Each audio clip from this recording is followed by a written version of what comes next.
ابر الود مطلع ہو تو چاند کو دیکھ لیتے ہیں وہ، اور پھر سب کی گواہی ہوتی ہے، اگر گناہ بھی ہو تو پھر وہ انہی پہ ہی ہوگا، یہ بوجھ پھر انہی کے اوپر ہوتا ہے۔ اچھا آگے کیا ہے، آگے چل کر یہ ارشاد ہوتا ہے کہ بھلائی گھروں کے پیچھے سے آنے میں نہیں بلکہ بھلائی تقوی میں ہے، گھروں اور دروازوں میں سے آؤ۔ اچھا یہ کیوں پیچھے سے آتے تھے؟ آؤ بخاری شریف میں دیکھتے ہیں۔ جاہلیت کے زمانے میں یہ دستور تھا کہ احرام میں ہوتے تو گھروں میں پشت کی جانب سے آتے، جس پر یہ آیت نازل ہوئی۔ اس سے یہ پتہ چلتا کہ وہ احرام کی حالت میں گھروں میں آ جاتے تھے۔ اچھا دوسری حدیث ہے کہ انصار کا عام دستور تھا کہ سفر سے جب واپس آتے تو گھر کے دروازے میں نہیں گھستے تھے، اور دراصل یہ بھی جہالیت کے زمانہ میں قریشیوں نے اپنے لیے ایک اور امتیاز قائم کر لیا تھا کہ اپنا نام انہوں نے حمص رکھا تھا۔ احرام کی حالت میں یہ تو براہ راست اپنے گھروں میں آ سکتے تھے، لیکن دوسرے لوگ سیدھے راستے گھروں میں داخل نہیں ہو سکتے تھے۔ حضرت صلی اللہ علیہ وسلم ایک باغ سے اس کے دروازے سے نکلے، ایک دفعہ کا ذکر ہے، یعنی آپ صلی اللہ علیہ وسلم کے ایک انصاری صحابی بھی آپ کے ساتھ ہی تھے، وہ بھی اسی دروازے سے نکلے۔ اس پر لوگوں نے حضور صلی اللہ علیہ وسلم سے کہا، یا رسول اللہ یہ تو ایک تجارت پیشہ شخص ہیں، یہ تو آپ کے ساتھ آپ کی طرح اس دروازے سے کیوں نکلے؟ تو انہوں نے آپ صلی اللہ علیہ وسلم سے پہلے جواب دے دیا کہ میں نے تو حضور صلی اللہ علیہ وسلم کو جس طرح کرتے دیکھا اسی طرح کیا، مانا کہ آپ حمص میں سے ہیں، لیکن میں بھی تو آپ کے دین ہی پر ہوں۔ اس پر یہ آیت نازل ہوئی، یہ ابن ابی حاتم میں جو کیا تحریر کیا ہے، اور یہ بھی صحیح حدیث ہے۔ اچھا حضرت ابن عباس وغیرہ سے بھی یہ روایت ہے کہ جاہلیت کے زمانے میں بہت سی قوموں کا یہ رواج تھا کہ جب وہ سفر کے ارادے سے نکلتے، پھر سفر ادھورا چھوڑ کر اگر کسی وجہ سے واپس چلے آتے تو گھر کے دروازے سے گھر میں نہ آتے بلکہ پیچھے کی طرف سے چڑھ کر آتے تھے، جس سے اس آیت میں روکا گیا ہے۔ اچھا محمد بن کعب رضی اللہ تعالیٰ فرماتے ہیں کہ اعتکاف کی حالت میں بھی یہی دستور تھا جسے اسلام نے ختم کیا۔ عطا رحمۃ اللہ علیہ فرماتے ہیں کہ اہل مدینہ کا عیدوں میں بھی یہی دستور تھا جسے اسلام نے ختم کیا۔ پھر فرمایا، اللہ تعالیٰ فرما رہے ہیں، اللہ تعالیٰ کے حکموں کو بجا لانا اور اس کے منع کیے ہوئے کاموں سے رک جانا، اس کا ڈر دل میں رکھنا، یہ چیزیں ہیں جو دراصل اس دن کام آنے والی ہیں اللہ کے ہاں، جس دن ہر شخص اللہ کے سامنے پیش ہوگا اور پوری پوری سزا پائے گا۔ اگلی آیت کی طرف آئیں۔ وَقَاتِلُوا اور قتل کرو یا لڑو فی سبیل اللہ اللہ کے راستے میں، اللہ زینہ ان لوگوں سے یقاتلونکم جو تم سے لڑتے ہیں، وَلَا تَعْتَدُوا اور نہ زیادتی کرو۔ اچھا قاتلوں کا معنی قتل کرنا بھی ہے، لڑنا بھی ہے، تو جب لڑیں گے تو قتل تو پھر ہو ہی جائے گا۔ ان اللہ بے شک اللہ لا یحب المعتدین اللہ محبت نہیں رکھتا زیادتی کرنے والوں سے۔ اچھا یہ قاتلو لڑو، اور آپ کو پتا ہے کہ جب فعل کے اوپر پیش آ جائے تو وہ فعل امر ہو جاتا ہے، تو لڑو اللہ کے راستے میں۔ یقاتلونکم دوسرا لفظ اس سے اندر ہے، کم تم سے، جو تم سے لڑتے ہیں ان سے لڑنا ہے جو تم سے لڑتے ہیں، اور پھر لڑتے ہوئے زیادتی بھی نہیں کرنی، جتنا کسی نے کیا ہے ظلم اتنا ہی کرنا ہے، اللہ زیادتی کرنے والے کو پسند بھی نہیں کرتا۔ اچھا اس کے اندر اب زیادتی کے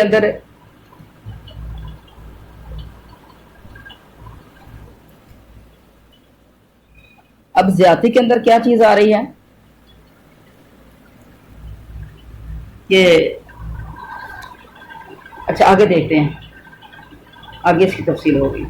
وَقْتُلُوهُمْ اور تم قتل کرو، ہم ان کو، کم تم سے اور ہم ان کے لیے لفظ استعمال ہوتا ہے۔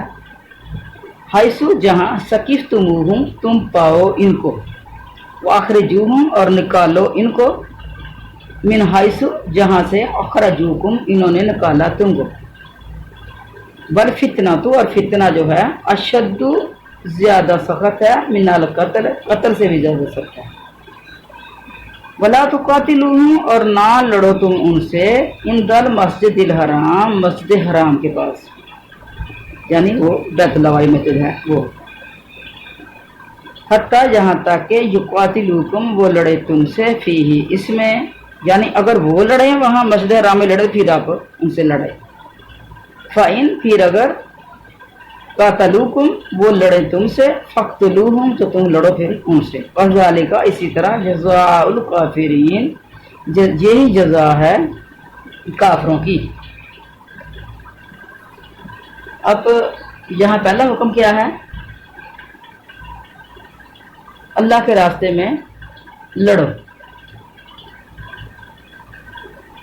اچھا، ایک روایت میں ہے کہ مدینہ شریف میں جہاد کا یہ پہلا حکم ہے جو نازل ہوا تھا. یہی حکم نازل ہوا تھا، پہلا حکم. حضور علیہ السلام اس آیت کے حکم کی روح سے صرف ان لوگوں سے ہی لڑتے تھے جو آپ سے لڑیں.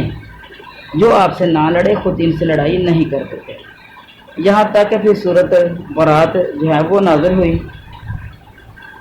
اچھا، ایک صحابی عبد الرحمن بن زید وہ تو فرماتے ہیں کہ یہ آیت منسوخ ہے اور اس کی ناسخ آیت جو ہے سورۃ توبہ کی آیت فَاقْتُلُوا الْمُشْرِكِينَ حَيْثُ وَجَدْتُمُوهُمْ، یعنی جہاں کہیں مشرکین کو پاؤ تو انہیں قتل کرو. لیکن اس بارے میں اختلاف ہے، اس لیے کہ اس آیت میں تو مسلمانوں کو رغبت دلائی جا رہی ہے نا، انہیں آمادہ کیا جا رہا ہے کہ اپنے ایسے دشمنوں سے کیوں جہاد نہ کرو جو تمہارے اور تمہارے دین کے کھلے دشمن ہیں.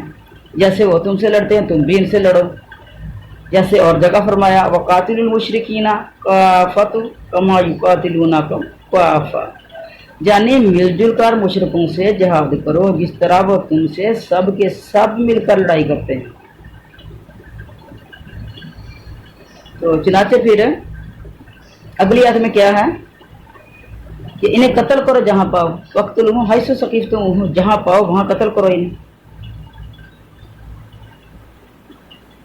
انہیں وہاں سے نکالو جہاں سے انہوں نے تمہیں نکالا ہے. مطلب یہ ہے کہ جس طرح ان کا قصد تمہارے قتل کا اور تمہیں جلا وطن کرنے کا ہے تمہارا بھی اسی کے بدلے میں یہی قصد رہنا چاہیے. تو یہ حکم جو لڑائی کا ہو رہا ہے یہ منافقین سے نہیں ہو رہا، یہ مشرکین مکہ سے ہو رہا ہے. اب دیکھو یہاں مسجد حرام کا ذکر بھی آ رہا ہے کہ مسجد حرام مکہ میں ہے، تو یہ لڑائی کی جو رغبت ہے وہ اب مکے کے لوگوں سے ہے. مکے کے لوگ وہاں جب مدینے میں چلے گئے تھے مسلمان تو وہاں بیٹھ کے بھی مکے کے لوگ جو تھے وہ لڑائی کے بہانے ڈھونڈتے تھے. اچھا، تو مکے سے ہی انہوں نے نکالا تھا، تو یعنی ان سے بھی اب لڑائی کرنی ہے. اور پھر آگے کیا ہے یہ اللہ تعالیٰ فرما رہے ہیں یہی ان کافروں کے وزارے کا جزاء الکافرین، یہی جزا ہے کافرین کی. کافر ہوتے ہیں نافرمانی کرنے والے.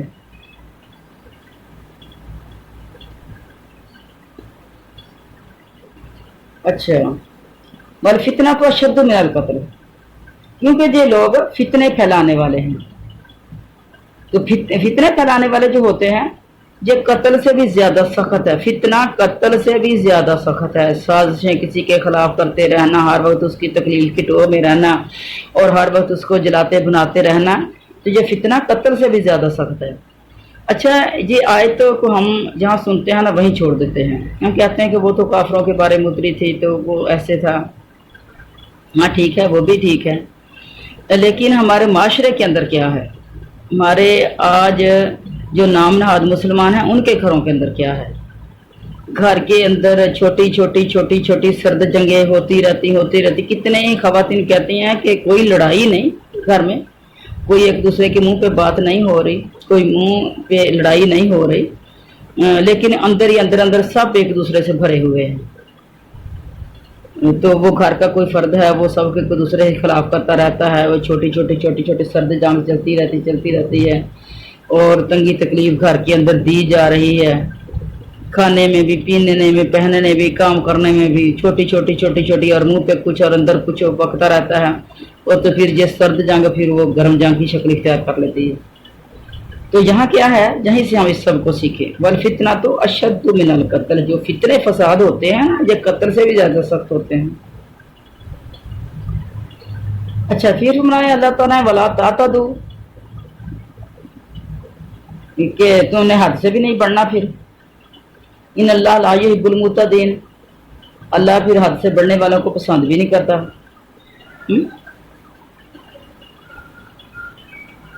تو حد سے بڑھنے کا مقصد کیا ہے کہ جب تو نے غلبہ پا لیا، جب کوئی تمہارے ہاتھوں سے قتل ہو گیا، تو پھر اس کا کوئی ناک کوئی کان وغیرہ نہیں کاٹنا، کوئی اس کی خیانت اور چوری نہیں کرنی، عورتوں اور بچوں کو بھی قتل نہ کرو، بوڑھے بڑے لوگوں کو بھی نہ مارو، جو لڑنے کے لائق نہیں ہیں ان سے بھی لڑائی نہیں کرنی، جو درویش ہیں دار کے دنیا ہیں ان کو بھی نہیں قتل کرنا، اور اگر کوئی جنگ کی مصلحت ہے تو درخت آپ کاٹ سکتے ہیں، لیکن اگر جنگی مصلحت نہیں ہے تو درختوں کو بھی نہیں کاٹنا، درختوں کا نقصان بھی نہیں کرنا، حیوانوں کو جانوروں کو بھی ضائع نہیں کرنا۔ تو یہی صحابہ کرام بھی شاید کی تفسیر میں فرما رہے ہیں۔ صحیح مسلم شریف میں بھی ہے کہ نبی کریم صلی اللہ علیہ وسلم نے مجاہدین کو فرمایا کہ اللہ کی راہ میں جہاد کرو، خیانت نہ کرو، بدہدی سے بچو، ناک کان وغیرہ اذا نہ کاٹو، بچوں اور زاہد لوگوں کو جو عبادت خانوں میں پڑے رہتے ہیں وہ نہیں کسی کو ستاتے، وہ خود بس اللہ کے ساتھ ان کی لو لگی ہوئی ہے تو وہ اپنی عبادت میں رہتے ہیں، تو ان کو بھی اپنے قتل نہیں کرنا۔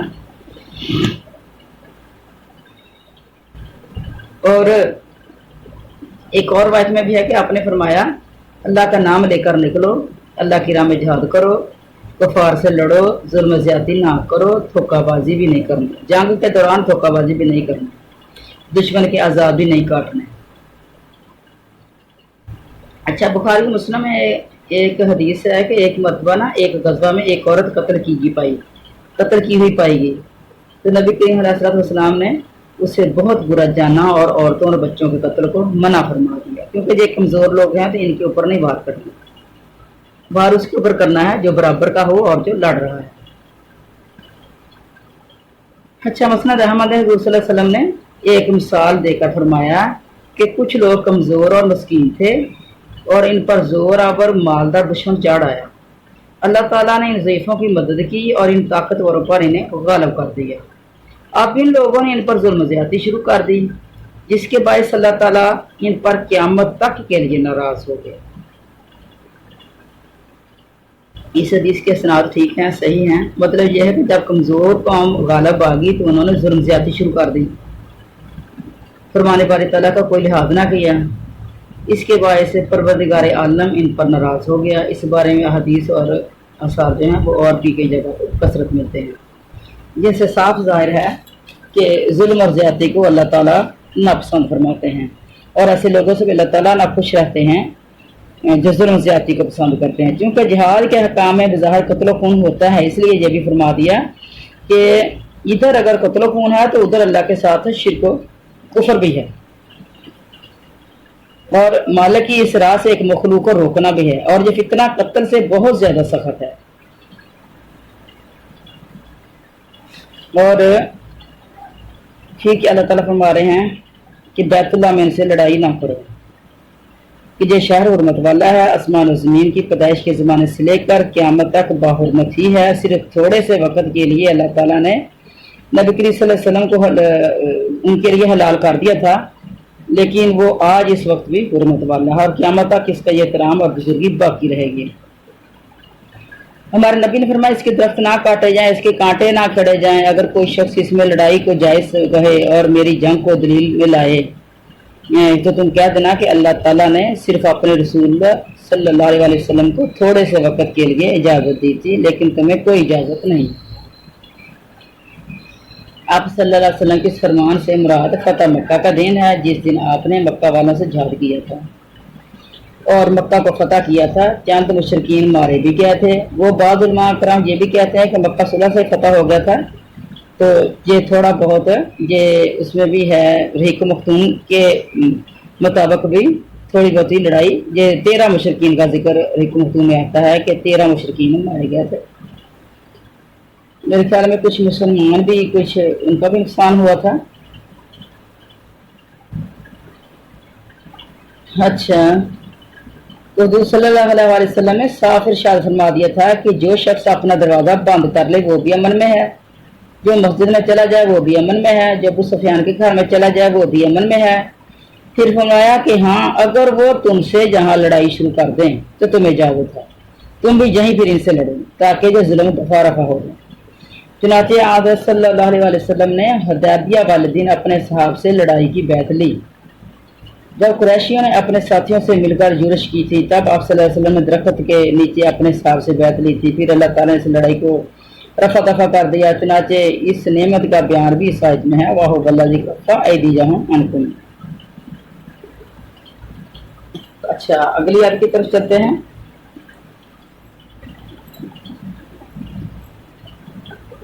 فَإِنِ انتہوا، پھر اگر وہ باز آ جائے، ننتہوا لفظ نہیں سے، فَإِنَّ اللَّهَ، تو بے شک اللہ غفور الرحیم بے حد بخشنے والا ہے اور نہایت رحم کرنے والا ہے۔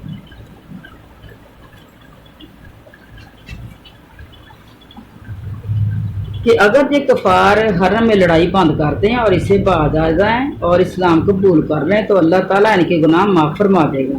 وہ انہوں نے مسلمانوں کو حرم میں قتل کیا ہو، باری تعالیٰ ایسے بڑے گناہ کو بھی معاف فرما دے گا اگر یہ توبہ کر لیں گے۔ پھر حکم ہوتا ہے کہ مشرکین سے جہاد جاری رکھو تاکہ یہ شرک کا فتنہ مٹ جائے۔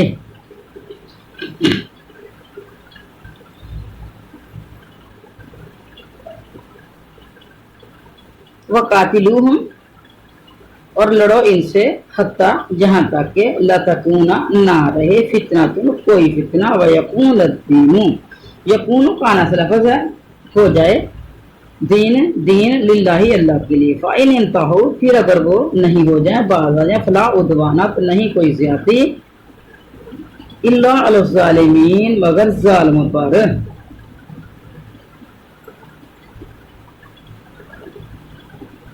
اچھا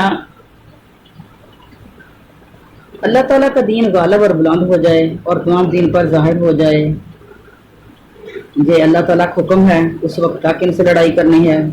جیسے بخاری مسلم میں بھی حضرت ابو مساشری سے روایت ہے کہ نبی کریم صلی اللہ علیہ وسلم سے پوچھا گیا کہ ایک اپنی بہادری بتانے کے لیے لڑتا ہے، ایک شخص اپنی غیرت قومی سے لڑتا ہے، ایک شخص ریاکاری اور دکھاوے کے طور پر لڑتا ہے، تو فرمائیے کہ ان میں سے کون شخص اللہ تعالیٰ کی راہ میں جہاد کرنے والا ہے؟ آپ نے فرمایا اللہ تعالیٰ کی راہ میں جہاد کرنے والا وہی ہے جو صرف اس کے لیے لڑے کہ اللہ تعالیٰ کی بات بلند ہو اور اس کے دین کا بول بالا ہو۔ بخاری مسلم میں ایک اور حدیث میں بھی ہے کہ مجھے حکم دیا گیا ہے کہ میں لوگوں سے جہاد کرتا رہوں جہاں تک کہ وہ لا الہ الا اللہ کہیں، ان کی جان و مال کا تحفظ میرے ذمہ ہوگا، مگر اسلامی احکام اور ان کے باطنی حساب اللہ تعالیٰ کے ذمہ ہیں۔ یعنی ایسے لڑائی کس لیے کرنی ہے؟ لا الہ الا اللہ کو بلند کرنے کے لیے۔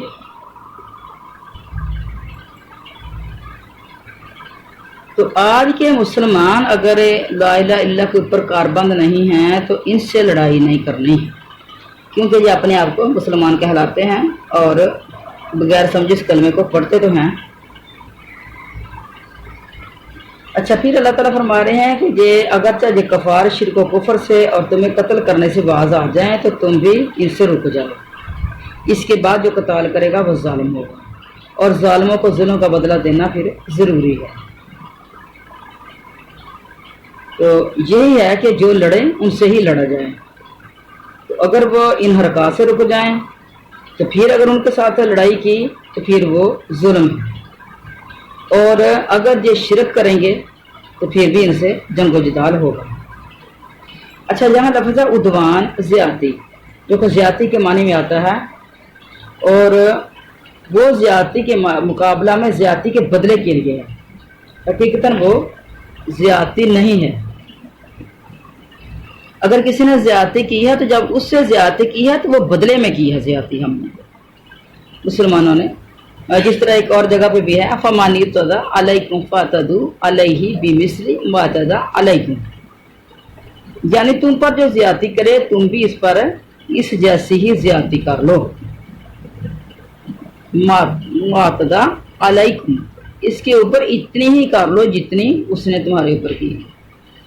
اور جگہ ہے قرآن پاک میں وَجَزَاءُ سَیِّئَةٍ سَیِّئَةٌ مِثْلُهَا، برائی کا بدلہ اسی جیسی برائی ہے، اتنی آپ کر لیں اس کے ساتھ جتنی اس نے تمہارے ساتھ کی ہے، اور اگر تم زیادہ کرو گے تم زیادتی کرنے والے بن جاؤ گے۔ یعنی اگر کسی نے آپ کو ایک تھپڑ مارا ہے تو آپ ایک مار رہے ہیں، اگر دو مار پھر آپ زیادتی کرنے والے ہیں، پھر آپ گناہگار ہو جائیں گے۔ اور جگہ فرمان ہے وَإِنْ عَاقَبْتُمْ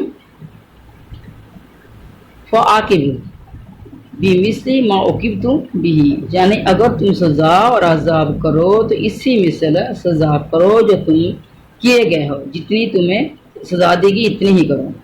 پس ان تینوں جگہوں میں زیادتی، برائی اور سزا بدلے کے طور پر کہا گیا، ورنہ فی الواقع وہ زیادتی، برائی اور سزا عذاب نہیں۔ حضرت اکرمہ اور حضرت قتادہ رضی اللہ عنہ کا فرمان بھی یہی ہے، وہ کہتے ہیں اصل ظالم وہی ہے جو لا الہ الا اللہ کو تسلیم کرنے سے انکار کرتے۔ تو آپ دیکھتے ہیں کہ جتنی بھی یہ کفار و مشرکین کے ساتھ لڑائیاں ہوئی، مشرکین کے ساتھ اور کفار کے ساتھ لڑائی، منافقین کے ساتھ کوئی لڑائی نہیں کی ہمارے نبی نے۔ تو ان سے یہی تھی کہ ایک اللہ پر ایمان لاؤ۔ تو وہ تو 360 بتوں کے پجاری تھے، 360 خداؤں کے پجاری تھے، تو ان کے لیے یہ کام بہت مشکل تھا۔ آج مسلمانوں کے لیے یہ بڑا مشکل ہے، تو وہ تو پھر کافر تھے۔ مسلمانوں سے کہیں کہ اللہ ہی سے مانگو، کسی اور سے نہ مانگو، تو یہ بھی سر پھاڑنے کو آتے ہیں۔ صحیح بخاری شریف میں ہے کہ حضرت عبداللہ بن عمر کے پاس دو شخص آئے، جبکہ حضرت عبداللہ بن زبیر پر لوگوں نے چڑھائی کر رکھی تھی۔ حضرت عبداللہ بن زبیر جو ہے حضرت اسما کے بیٹے تھے، اور یہ حجاج بن یوسف کے زمانے کی بات ہے۔ یہ حجاج بن یوسف اس وقت کوفے کا گورنر تھا، اس وقت کی یہ بات ہے۔ تو حجاج بن یوسف نے عبداللہ بن زبیر کو اوپر چڑھائی کر دی اور انہیں گھیرے میں لے لیا، اور یہ بھی بیت اللہ کے پاس ہی لڑائی ہوئی تھی، اور اس نے حجاج بن یوسف نے اس وقت بیت اللہ کا حیا نہیں رکھا تھا، اور بیت اللہ کا نقصان بھی ہوا تھا دیواروں کا۔ لوگ مار مٹ رہے تھے اس وقت۔ تو حضرت عبداللہ بن عمر کے پاس لوگ آئے تو انہوں نے کہا کہ آپ حضرت عمر کے صاحبزادے ہیں، نبی کریم صلی اللہ علیہ وسلم کے صحابی ہیں، کیوں اس لڑائی میں شامل نہیں ہوتے؟ آپ نے فرمایا سنو، اللہ تعالیٰ نے مسلمان بھائی کا خون حرام کر دیا ہے۔ انہوں نے کہا کیا جناب باری تعالیٰ کا یہ فرمان نہیں کہ ان سے لڑو جہاں تک کہ فتنہ باقی نہ رہے؟ آپ نے جواب دیا ہم تو لڑتے رہے جہاں تک کہ فتنہ دب گیا اور اللہ تعالیٰ کو پسندیدہ دین غالب آ گیا، لیکن اب تم چاہتے ہو کہ تم لڑو تاکہ فتنہ پیدا ہو اور دوسرے مذہب ابھر کر آ جائیں۔ یعنی ایک دفعہ تو اسلام غالب ہو گیا تو کافروں سے لڑائی کی، اور اب پھر یہ مسلمان ہی جو ہیں وہ ایک دوسرے پہ چڑھائی کر رہے تھے۔ ایک اور روایت میں ہے کہ کسی نے آپ سے پوچھا کہ ابو عبد الرحمن، آپ نے اللہ کی راہ میں جہاد کرنا کیوں چھوڑ رکھا ہے، اور یہ کیا اختیار کر رکھا ہے، حج پہ حج کر رہے ہو اور دوسرے سال حج کو جایا کرتے ہو، حالانکہ جہاد کے فضائل آپ سے کچھ چھپے ہوئے نہیں ہیں۔ آپ نے فرمایا بھتیجے سنو، اسلام کی بنیادیں 5 ہیں، اللہ اس کے رسول پر ایمان لانا، 5 وقتوں کی نماز ادا کرنا، رمضان کے روزے رکھنا، زکوٰۃ دینا، بیت اللہ شریف کا حج کرنا۔ اس نے کہا قرآن پاک کا یہ حکم آپ نے نہیں سنا کہ ایمان والوں کی 2 جماعتیں اگر آپس میں جھگڑے تو ان میں صلح کرا دو، اگر پھر بھی ایک دوسرے گروہ جو ہے دوسرے پر بغاوت کرے تو باقی گروہ سے لڑو جہاں تک کہ وہ پھر سے اللہ کا فرما بردار بن جائے، اور جگہ ارشاد ہے کہ ان سے لڑو جہاں تک کہ فتنہ مٹ جائے۔ آپ نے فرمایا ہم نے دوسرے وسلم کے زمانے میں اس کی تعمیل کر لی، جب اسلام کمزور تھا، مسلمان تھوڑے تھے، اسلام قبول کرتا تو اس پر فتنہ پڑتا تھا، یا تو قتل کر دیا جاتا، جیسا قتل دام میں پھنس جاتا، یہاں تک کہ جو پاک دین جو ہے جو پھیل گیا اور اس کے حلقہ بگوش بکثرت ہو گئے اور فتنہ ختم ہو گیا۔ اس نے کہا اچھا تو پھر فرمایا کہ حضرت علی، حضرت عثمان کے بارے میں آپ کا کیا خیال ہے؟ فرمایا عثمان کو تو اللہ تعالیٰ نے معاف فرما دیا، گو تم اس معافی سے برا مناؤ، اور علی تو رسول اکرم صلی اللہ علیہ وسلم کے چچا زاد بھائی اور آپ کے داماد ہے، اور یہ دیکھو ان کا یہ مکان ہے جو تمہاری آنکھوں کے سامنے ہے۔ یعنی عبداللہ بن زبیر بھی مسلمانوں کی لڑائی سے سخت نالاں تھے۔ تو پھر اگر کوئی دوسرا اوپر چڑھائی کرے اور یہ بیت اللہ کو نقصان پہنچانے کے درپے تھے تو اس لڑائی میں عبداللہ بن زبیر جو تھے یہ حق پر تھے۔ اور ایک لمبا چوڑا قصہ ہے، انشاءاللہ پھر کسی موقع پہ سنا دیا جائے گا۔